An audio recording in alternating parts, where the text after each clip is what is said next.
Every morning, and I'm grateful every single morning for that view. I could have played you my song that I wrote about that, too. That is just, I mean, it belongs to the state, and this is.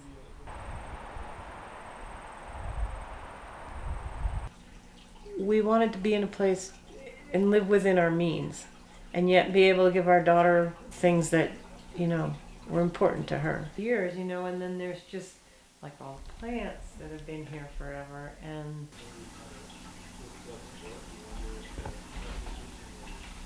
it's like, okay, I can afford to be here if it stays reasonable. I don't know now. I don't know, because they've told us we're going to raise it to market rent, whatever that is, for a lot.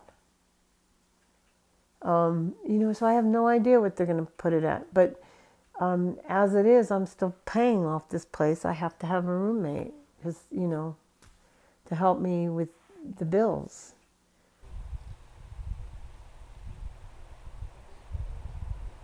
My daughter, and that is her graduation from CU. We raised her right here. We made our own bouquets out of the wildflowers out in the field. And so this was the one I got to carry. I don't want to move from here. I love it here. This has been my home. My memories are here. My family memories. Everything,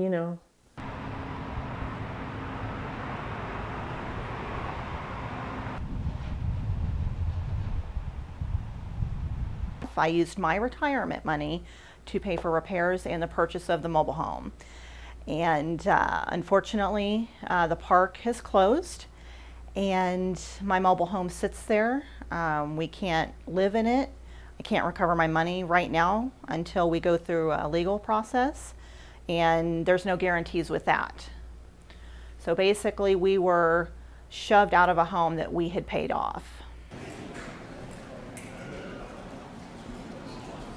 House Bill 1309 by Representatives Hooten, McCluskey, and Senator Finberg concerning the regulation of mobile home parks and in connection therewith granting counties the power to enact ordinances for mobile home parks, extending the time to move. There are landowners, especially in the past 5 or 6 years, that are investment banks, hedge funds. They see this as one of the last great opportunities to make some serious income off of an investment in these kind of properties. Senator Lee. Thank you, and Mr. Chair, I'd just like to add one piece of information. They have to be protected, and I don't want to see them squeezed out.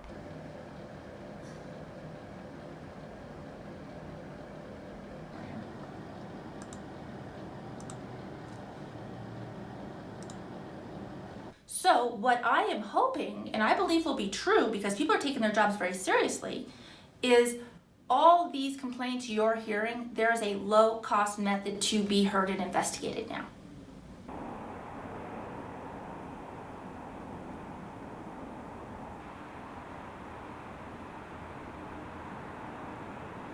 This is him down here right after we was married. Yep, that was her wedding.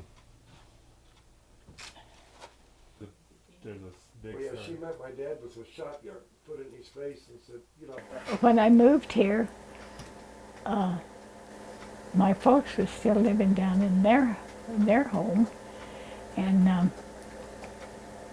I wanted to be my own self. So we got a trailer and I moved it in the park. all right. You go ahead. Do you want salt and pepper? Okay, I can mix my... When this court was first opened, rent was about $25 a month.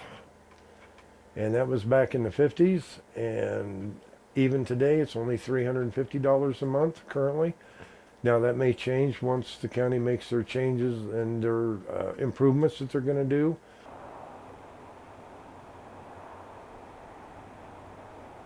I had one developer offer us close to $30 million for the place if we would close the trailer court and evict everybody.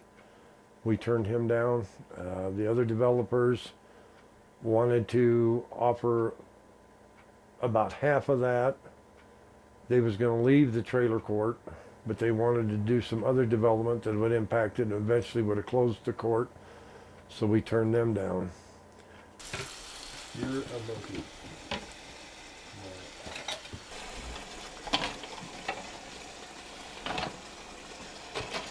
Okay, go ahead and enjoy your breakfast. I'll take care of these.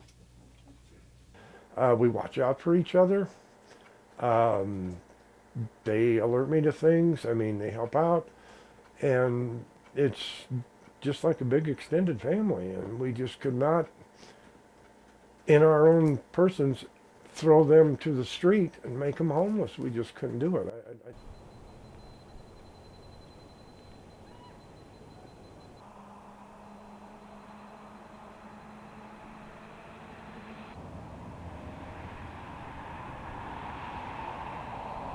Bylaws, I will put the caveat of that the alternates do not have to be fairly complicated regulatory pieces that the board has to really tussle with and approve.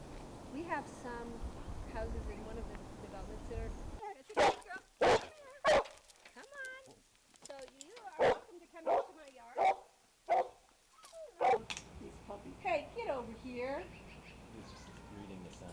A lot of places are not going to survive and people will put in the effort, but they got to try. They got to try and they got to reach out to others around the country and just gain that support system. It's not easy. And I'm a lucky one. Making me cry. It's a blessing to live here, to raise your kids here, have them have a sense of community and value, take care of your neighbors who become disabled or have a death in the family. There's always somebody here for you, you know, and it's great. And I love it. Our garage with, raised, you can get a truck in with the workshop.